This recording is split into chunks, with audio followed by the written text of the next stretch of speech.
আমরা সবাই সাকসেস দেখি, টাইটেল, ডেজিগনেশন, অ্যাচিভমেন্টস, কিন্তু এই সাকসেসের পেছনে যেই হার্ড ওয়ার্ক, স্ট্রাগলস এবং ভুলগুলো থাকে সেগুলো কখনো আমরা দেখতে পারি না। Welcome to the digital age. We will try to go beyond the surface and figure out the elements that contribute to growth in this digital era. I am Soyed Hassanul Karim Ontor, your host, and today we have Mr. Munaf Mujib Choudhury, Head of Brand and Communication at Accentic PLC. তার journey, decisions এবং experience থেকে আমরা জানার চেষ্টা করব what factors will impact in this fast moving era. Let's get started. আসসালামু আলাইকুম ভাই, কেমন আছেন? ওয়ালাইকুম আসসালাম। এই তো আলহামদুলিল্লাহ ভালো আছি। Thank you so much for coming to our show. We are very happy to have you in the show. I'm also very happy to be here. Thank you for inviting. So আমরা অবশ্যই আপনার কাছ থেকে অনেক কিছু জানার চেষ্টা করব। তার আগে যদি একটু বলতেন, হাউ ডিড ইট স্টার্ট, আপনার ক্যারিয়ারটি কিভাবে শুরু হয়েছিল, and how did you decide to join your first organisation? Right. So আমার ক্যারিয়ারের শুরুটা আসলে মানে কোনটা যে আসলে স্টার্টিং পয়েন্ট এটা একটু বলাটা ডিফিকাল্ট, কারণ হচ্ছে আমার ফার্স্ট ফুল টাইম জব যেটাতে আসলে অফিস থেকে আইডি কার্ড দিছে, ব্যাঙ্ক অ্যাকাউন্ট ছিল, 8 আওয়ার্স কাজ করতে হতো, এটা ছিল একটা রাতের call centre. So back in 2008-এর দিকে তখন আমি ইউনিভার্সিটিতে, বাট হচ্ছে ফুল টাইম সারা রাত কাজ করতাম আর কি, সপ্তাহে 5 দিন। ইট ওয়াজ লাইক ওই টাইমে বাংলাদেশে অনেক আউটসোর্সিং কল সেন্টার্স ছিল আর কি, আমেরিকা, কানাডার বিভিন্ন ক্লায়েন্টের জন্য দেখা যেত এখানে কিছু টিম থাকতো। তো ওই এক্সপিরিয়েন্সটা ওয়াজ ভেরি ইন্টারেস্টিং, বিকজ ওই টাইমে আমরা এখান থেকে বসে এসইও, ওয়েবসাইট, এইসব টাইপের জিনিসপত্র সেল করার চেষ্টা করতাম ওখানকার স্মল বিজনেসকে। সো আমাদের জবটা ছিল টু কল দেম আপ, আমাদেরকে লিস্ট দিত, আমরা কল করতাম, ইংলিশে সুন্দর করে বলার চেষ্টা করতাম আমেরিকান অ্যাকসেন্ট এসব শিখে জিনিসটা বলতে। So that was kind of the first job, যদি ওটা টাইমে ছিল, যদি ওটা আমি ইউনিভার্সিটি করার টাইমেই করতাম আর কি বিষয়টা। সো আমার ইউনিভার্সিটির 2 বছর ওয়াজ খুবই মানে হেকটিক ছিল, বিকজ আমি সারা রাত ধরে জব করতাম, সারাদিন ইউনিভার্সিটি করতাম, অনেক কিছু করতাম আর কি। বাট আই থিঙ্ক ইউনিভার্সিটি শেষ করে my job was I started at an advertising agency. I started as a strategic planner first, and then পরে অ্যাকাউন্ট ম্যানেজমেন্ট করছি, এরকম আর কি, ভেরিয়াস সোর্টস অফ রোলস এ কাজ করছি আর কি। সো এই পুরো জার্নিটাতে did you ever feel that you were lost, and if you did, then how did you find out the way from right? So আমার ক্যারিয়ারে মানে লেটস সে এরকম একটা সিচুয়েশন ছিল প্রথম দিকে বলাটা ঠিক না, মানে আই থিঙ্ক আমি আমার ক্যারিয়ার প্রথম 4 বছরে 2 বার রিস্টার্ট করছি। সো আমি লেটস সে একটা জব পেলাম একটা অ্যাডভার্টাইজিং এজেন্সিতে অ্যাজ অ্যান এক্সিকিউটিভ, সেখান থেকে সিনিয়র এক্সিকিউটিভ হলাম, তারপরে ফর সাম রিজন কোনো একটা ব্রেক দিলাম, and then I had to start in another agency as an executive again. So and then ওখান থেকে আবার I had to start. So আমি মাঝে মধ্যে অনেকে বলি যে আমার ক্যারিয়ার প্রথম 5 বছর মাই স্যালারি গ্রাফ ওয়াজ একটা স্টার্টিং স্যালারি, উঠলো আবার নামলো, অনেকখানি নেমে গেল, অ্যান্ড দেন আবার উঠলো। So the first 5 years were very interesting, কিন্তু first 5 years I think there were many times where I felt যে I don't know whether I'm doing the right thing, ঠিক দিকে আছি কি নাই। সো অনেক এরকম ডাউটফুল সিচুয়েশন ছিল আর কি। So how did you overcome those doubts, and how did you have faith in yourself যে আমি যে ডিরেকশনে যাচ্ছি that is the right so direction? আমি ভেরি আর্লি আই রিয়েলাইজ যে আমি একটু খুব ইন্ট্রোভার্ট, আমি অত আসলে এক্সট্রোভার্ট না, আমি অত মানুষের সাথে বসে অনেক গল্পগুজব করতে পারি, বিষয়টা এরকম না। But funnily I have been working in business development for a long time, মোটামুটি অনেক দিন হয়ে গেছে, বাট আমি বাই নেচার এরকম। সো আমি একটা পয়েন্টে আই ওয়াজ থিঙ্কিং যে যে আমি কীভাবে কী করবো, কারণ আমি তো অত নেটওয়ার্কিং করতে পারি না, আমি অত বেশি মানুষের সাথে আমার অত ইনফর্মাল কনভারসেশন খুব একটা হয় না।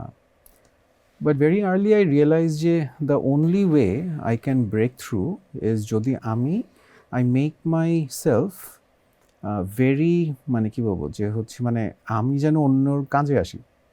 সো সেটা আমার কলিগস হোক, সেটা আমার মানে অন্য কোম্পানি পার্টনার্স হোক, ক্লায়েন্টস হোক, যেই হোক না কেন। সো আই রিয়েলাইজ যে আমার মতো একজন মানুষের জন্য যেটা করতে হবে সেটা আসলে আমার কাজে অনেক ফোকাস করতে হবে, so that I can deliver very good work আমি কাজ যদি ভালো ডেলিভার করতে পারি, কারণ সবাই তো দিনের শেষে আসলে কাজই করতে আসে, দে উইল স্টার্ট রিয়েলাইজিং যে আচ্ছা ভালো কাজ লাগলে let's go to him. So ওই রকম একটা থট প্রসেস ছিল, যেটা আমি একটা পয়েন্টে স্টার্টেড রিয়েলাইজিং যে আমার জন্য প্রবলি দিস ইজ ইট, মানে I have to work really really hard because that's the only thing I can do. Right right exactly. But এই কঠিন সময়ের মধ্যে কোনো সময় কি আপনার মনে হয়েছে that you want to give up? Give up no, কেন নো গিভ আপ? বিকজ আমার মনে হয়েছে মানে আমি আসলে মানে I don't think life at any stage I was in a situation where I could give up and say, I don't want to do this. যদিও I did something like that, যে maybe কোনো একটা organization I gave up on an organizations. There were many organizations I gave up on. I realized that I don't want to do this.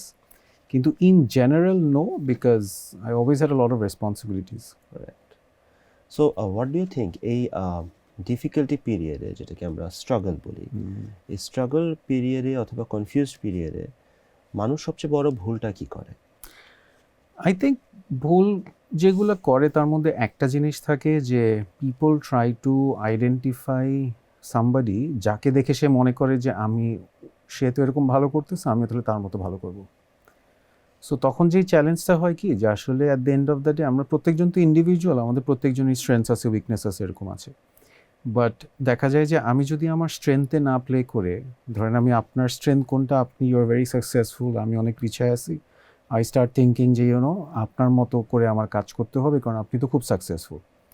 But then again maybe আমি আর আপনি fundamentally we have a lot of differences.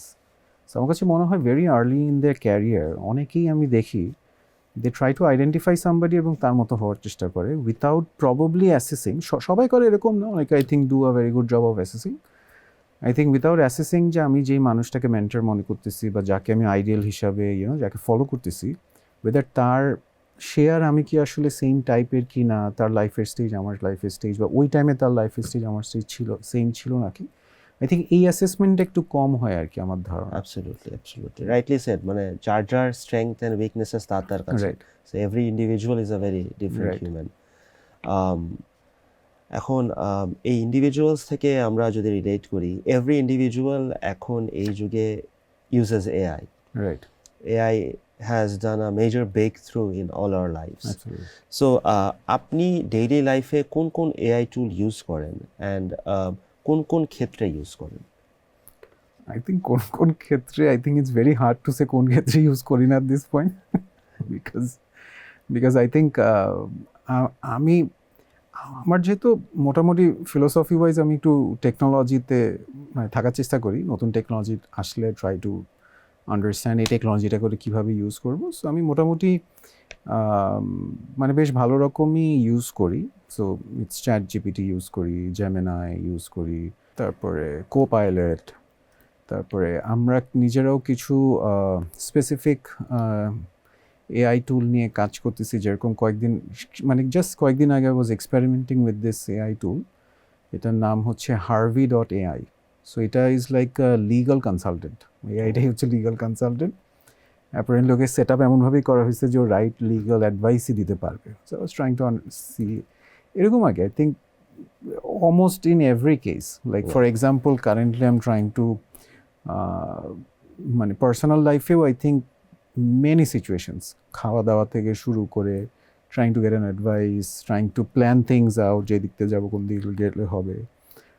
ট্রাভেলিংয়ের জন্য I use it heavily because I think ট্রাভেলিংয়ের জন্য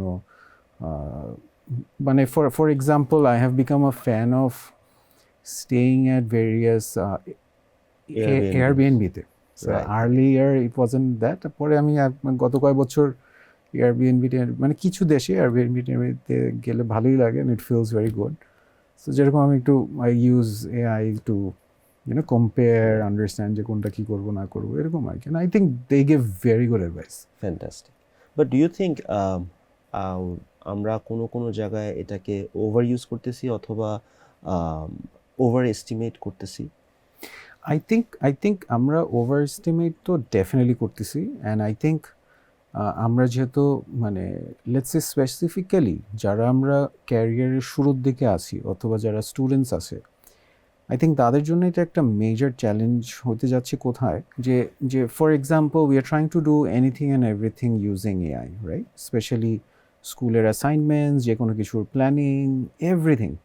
যে আমাকে কেউ একটা কিছু লিখতে বললো, I just go to an AI, একটা জেনারেটিভ এআই, ওকে বলি যেটা দাও, ও দিয়ে দিল, সুন্দর করে আমি দিয়ে দিলাম।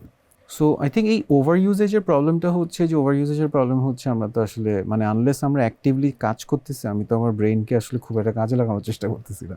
So I think this is where the biggest challenge is, যে আমরা কি আমাদের ব্রেইনকে, because the promise of AI is that AI আমাদের সব ফাংশনাল কাজ করে ফেলবে, and we will get to do things যেগুলো আমরা উই আর প্যাশনেট অ্যাবাউট, যেগুলো নিয়ে আমরা অনেক কিছু করতে চাই, আরও হাই লেভেল কাজ করব আমরা। বা চ্যালেঞ্জ হচ্ছে যে আমি যদি বেসিক স্ট্র্যাটেজিক থিঙ্কিং বা নিজের থিঙ্কিং ক্যাপাবিলিটিকে একদমই বন্ধ করে রাখি, তারপরে আরেকটা যে চ্যালেঞ্জ হচ্ছে যে আমরা এখন, মানে আগেও ছিল যে আগে লেটসে অটোকারে, গ্রামারলি টাইপের বিভিন্ন অ্যাপ ছিল, যেটার জন্য আমার আসলে কিন্তু সবসময় প্রপারলি কিছু লিখতে হতো না, বানান জানতে হতো না, অটোকারেক্ট ঠিক করে দিচ্ছে, অপশন দিয়ে দিচ্ছে। এখন তো জিনিসটা আরও ভয়ঙ্কর মানে পর্যায়ে চলে গেছে, রাইট? যে এখন আসলে আমার ল্যাঙ্গুয়েজের স্কিলস না থাকলেও doesn't matter, everyone can write well. But definitely AI তো আসলে আমাদের ক্রিয়েটিভিটি এনহ্যান্স করতেই আসছে, if we use it in the very right way.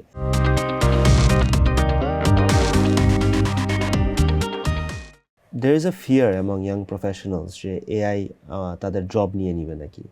So what do you think in this perspective? AI job নেওয়ার বিষয়টা কি, দিস ইজ মানে the main challenge হচ্ছে, এআই তো আসলে operational task, low skill task, এইগুলাকে আসলে করার চেষ্টা করতেছে, এগুলাকে আগে আসলে রিপ্লেস করার চেষ্টা করতেছে, রাইট? সো এখানে চ্যালেঞ্জটা হচ্ছে এখানে। সো ফর এক্সাম্পল আইল গিভ অ্যান এক্সাম্পল, আমরা যারা মার্কেটিং, অ্যাডভার্টাইজিং ইন্ডাস্ট্রি এসব নিয়ে কাজ করি, সো আমরা অনেক সময় কি করতাম, যে আমরা হচ্ছে ইয়াং লোকজনকে টিমে নিতাম ফার্স্টে, তার সাথে বিভিন্ন আইডিয়েশন করার জন্য। সো ইয়াং লোকজনের একটা মানে একটা অটো জিনিস ছিল যে they can come into a team and তারা কিছু আইডিয়া শেয়ার করতে পারতো, অ্যান্ড আইডিয়েশন যারা করতে পারে তাদেরকে অনেক হাইলি ভ্যালিউ করা হতো, because idea generation itself is a high value task. But suddenly with ChatGPT আসার পরে and all this other AI যেগুলো আসলে তাকে ফলো করতেছে, and then every other day there is ওর থেকে বেটার ভার্জন রিলিজ করতেছে, ideation is no longer a high value task.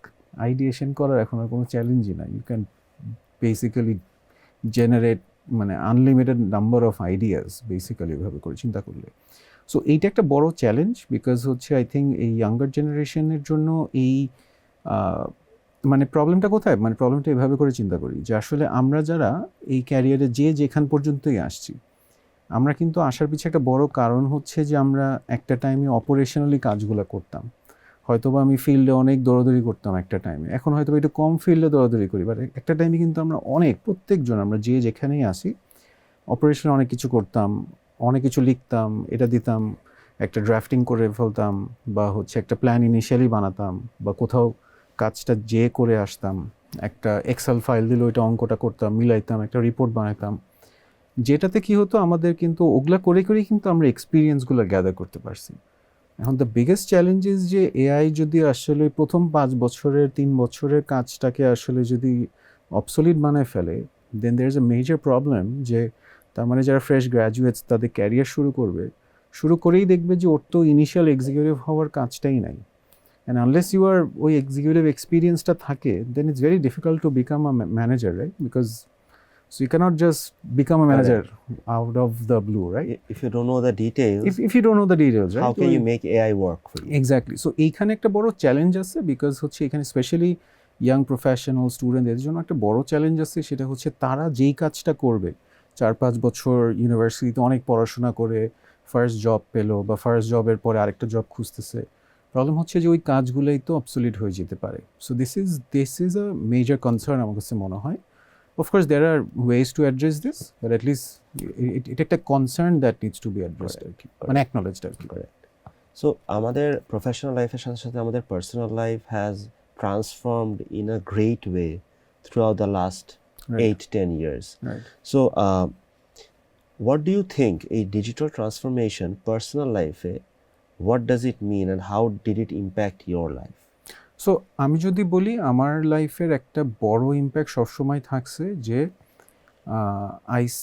মানে আমি প্রায়োরিটাইজেশন করতে ডিজিটাল, মানে এই ডিজিটাল জার্নিটা, মানে সো বেসিক্যালি আমি তো সো আই স্টার্টেড উইথ, মানে যেটা বললাম অনেক আগে I was working with SEO and website টাইপের জিনিসপত্র, যেটা আসলে অনেক আগে আমাদের মার্কেটেও তখন অত বেশি স্ট্রং কনসেপ্ট ছিল না এগুলো। বাট তারপরে যখন বাংলাদেশ মার্কেটে আমি আমার চাকরি টাকরি শুরু করলাম, আমিও very quickly I got in two technology driven marketing or technology প্রোডাক্টের জন্য মার্কেটিং, অনলাইন মার্কেট প্লেস, এরকম বিভিন্ন জিনিস নিয়ে কাজ করা। সো ডিজিটাল, সো আমার ক্যারিয়ার জায়গাটা এরকম হচ্ছে যে আমি আসলে ডিজিটাল মার্কেটিং নিয়ে কাজ করার সুযোগ পেলাম। মানে ফার্স্টে অ্যাডভার্টাইজিং নিয়ে কাজ করা, ডিজিটাল মার্কেটিং নিয়ে কাজ করা, ডেটা সায়েন্স অ্যানালিটিক্স নিয়ে কাজ করা, এআই নিয়ে কাজ করা, ক্লাউড, সাইবার সিকিউরিটি, এরকম এখন বিভিন্ন জিনিস নিয়ে এখন অনেক কিছু নিয়ে কাজ করতেছি। বাট এখানে আসলে মানে থট প্রসেসটা হচ্ছে এরকম যে আসলে এই চ্যালেঞ্জ, মানে এই যখন অনেক কিছু করার চেষ্টা করতেছি তখন তো আসলে আমার হাতে আসলে অনেক কাজ। Then how do I prioritise, how do I make sure যে কোনটার জন্য কতটুকু টাইম দিব। সো আমার পার্সোনাল লাইফের সাথেও কিন্তু একটা স্ট্রং ব্যালেন্স করার বিষয় আছে আর কি। সো ডিজিটাল ট্রান্সফরমেশন বা ডিজিটাল অ্যাডপশন আমার লাইফে একটা মেজর ইম্প্যাক্ট ক্রিয়েট করছে, বিকজ হচ্ছে আমি মানে আমি টাইম সেভ করতে পারছি অনেক, যেই টাইমটা I have put into something more constructive, productive, এরকম আর কি। যেমন আমি কিন্তু এই প্রি কোভিড এরিয়া থেকে, মানে প্রি কোভিড এরা থেকেই আসলে এই অনলাইন অর্ডারিং, বাজার করা থ্রু চাল ডাল এরকম টাইপ জিনিসপত্র, ফুড প্যান্ডা টাইপ জিনিসপত্র অনেক আগে থেকেই শুরু করছি। সো বাট এই যে সার্ভিস নেওয়ার জন্য বিভিন্ন যেসব অ্যাপ, প্ল্যাটফর্ম, মার্কেট প্লেস আছে অনেক আগে থেকেই শুরু করছি, বিকজ আই রিয়েলাইজ যে আমি যদি টেকনোলজি অ্যাডপশন করতে পারি তাহলে I will be able to do more things, মানে আমার আউটকাম অনেক বেশি আনার পসিবল আর কি। এখন কেউ যদি পার্সোনালি নিজেকে ডিজিটালি ট্রান্সফর্ম করতে চায়, নিজের লাইফটা ডিজিটালি ট্রান্সফর্ম করতে চায়, where do you think is the biggest challenge? I think the biggest challenge will always be regarding যে আমি আসলে নিজে আমার কি এক্স্যাক্টলি দরকার সেই অ্যাসেসমেন্টটা না করে, জাস্ট বিকজ একটা digital tool is available or N AI tool is available আমি ওইটা ইউজ করা শুরু করে দিছি। তখন অনেক সময় যেটা হয় যে আসলে ওইটা অনেক কাউন্টার প্রোডাক্টিভ হয়ে যায়, কারণ দেখা যাচ্ছে আমি তো আমার জায়গা থেকে ফুল লেভেলে যদি ক্ল্যারিটি না আনতে পারি যে আমার আসলে কি দরকার, তখন দেখা যাবে যে I will use a lot of tools, but ওই মানে যেরকম I'll give another interesting example. So আমার লাইফে আমি কয়েকবার, তার মধ্যে একবার একদম খুব ডিলিজেন্টলি, মানে লেটস আমি তখন একটা আইফোন 6 ইউজ করতাম, সেখান থেকে I downgraded to a feature phone. Okay. And I used that feature phone for 6 months, and I was working at a online classified marketplace sort of a company. So it's very digital, very hybrid. I mean, back in 2016 এর কথা বলতেছি, and very well globally connected, বিভিন্ন meeting টিটিং এসব থাকে। So আমি কি করতাম, feature ফোনটা দিয়ে ওই যে ওয়েব ট্যাপে যে ইন্টারনেট চালানো যায় তো ওইটা দিয়ে আমার মেইল টেল চেক করতাম, এরকম আর কি, খুব দরকার পড়লে। তখন তো আর এত এরকম লাগতো না, বাট তাও একটু একটু চেক টেক করতাম। ওই এক্সপিরিয়েন্সটা আমাকে যেটা দিছিল, যে লার্নিংটা দিছিল, যে আই রিয়েলাইজ যে একটা স্মার্টফোনের কাছ থেকে আমার কি প্রয়োজন। অ্যান্ড দেন আমি যখন 6 মাস পরে I once again started using smartphone, I know exactly what I want out of my phone, right? And last 10 years I'm very clear যে আমার একটা ফোনের কাছ থেকে কি চাই। সো আমার ফোন আসলে, মানে আসলে যে ফোনে কিন্তু মানুষ হারায় যায়, Right, right. যে it gets you so much distracted. Definitely. এই আপনি বলছিলেন you have worked in a very well-known globally connected organization. So আপনার কি মনে হয় যে is a safe career, আমরা যদি সেফ ক্যারিয়ারটাকে একটা রিস্কি অপরচুনিটির সাথে কম্পেয়ার করি, কোনটা আপনি বেছে নেবেন? সো ওয়ান্স এগেন আমি যদি আমার পার্সোনাল জায়গা থেকে বলি, আই থিঙ্ক আমি অনেক রিস্কি মুভ নিয়েছি লাইফে, যদিও রিস্কি চিন্তা করে নেই নাই, মানে নিয়েছি, আই থট যে this was the best move and I have taken it, but পরে আই রিয়েলাইজ যে এগুলো আসলে অনেক রিস্কি। কিন্তু এইটা না আসলে পুরোটাই ডিপেন্ড করে যে at what life stage you are at, what type of a person you are. I think এগুলো আর ভেরি ইম্পর্টেন্ট। হচ্ছে কোনো সেট ফর্মুলা নাই যে আমি রিস্কি নিচ্ছি জন্য যে আসলে আরেকজনের রিস্কি নিতে হবে, গল্পটা এরকম না।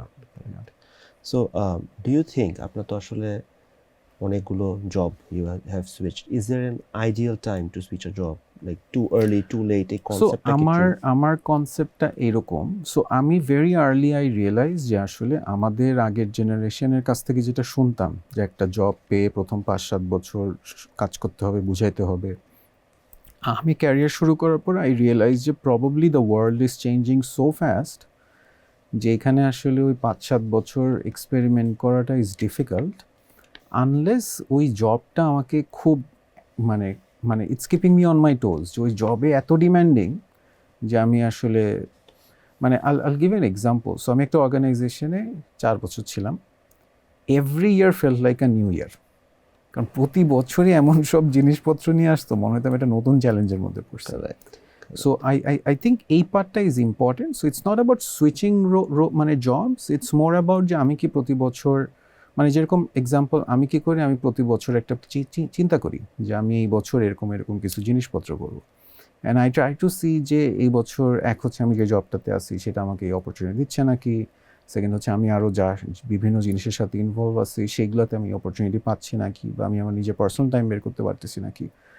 সো এইটা করে আই ডু আ থিঙ্কিং যে আসলে এই জবটার সাথে আমার যাচ্ছে কি যাচ্ছে না। সো এখানে আসলে আই ডোন্ট থিঙ্ক মানে ওয়ার্ল্ড এখন এত ফাস্ট মুভ করতেছে, it's very difficult two plan even the next 5 years of year life, যে 5 বছরে কী হবে আসলে উই নো নাথিং। সো এই স্টেটে যদি আপনাকে প্রশ্ন করা হয় যে আপনি আজকে যদি আপনাকে 25 বছর বয়সে ফিরিয়ে নেওয়া যায় with zero network and zero advantage, তাহলে আপনি কিভাবে শুরু করতেন বাংলাদেশে?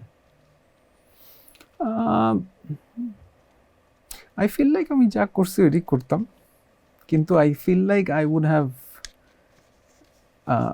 ট্রাই টু নট মানে গো মানে আছে না যে আই থিঙ্ক যেভাবে শুরু করছে ওভাবেই করতাম। আই থিঙ্ক আমি বাট মেবি আমি মেবি আমি হয়তো আরেকটু কি করতাম, মেবি আমি আমার মানে স্কিল লার্নিং আমি আসলে মোটামুটি অনেকদিন ধরে এসব করি, মানে I try to upskill a lot. Maybe I would have realise যে মানে আই উড হ্যাভ স্টার্টেড মানে মিটিং পিপল মানে মানে মানে ইন্টারাক্টিং উইথ পিপল আরেকটু আগে থেকে হয়তো করতাম। নেটওয়ার্কিংটা একটা পয়েন্ট পর্যন্ত আমার কাছে মনে হয়েছিল আমাকে দিয়ে তো নেটওয়ার্কিং হবে না আসলে। So what do you think next 5 ইয়ার্সে কোন স্কিলটা সবচেয়ে বেশি ভ্যালুয়েবল হবে? আমার কাছে মনে হয় one of the most important skill যেটা থাকবে সেটা হচ্ছে প্রবলেম সলভিং এর মাইন্ডসেট। কারণ চ্যালেঞ্জ হচ্ছে যে কাজকর্ম তো সবই আসলে মানে অটোমেট হচ্ছে, সলিউশন আসতেছে, বাট প্রবলেমে তো আমরা কনস্ট্যান্টলি পড়বো।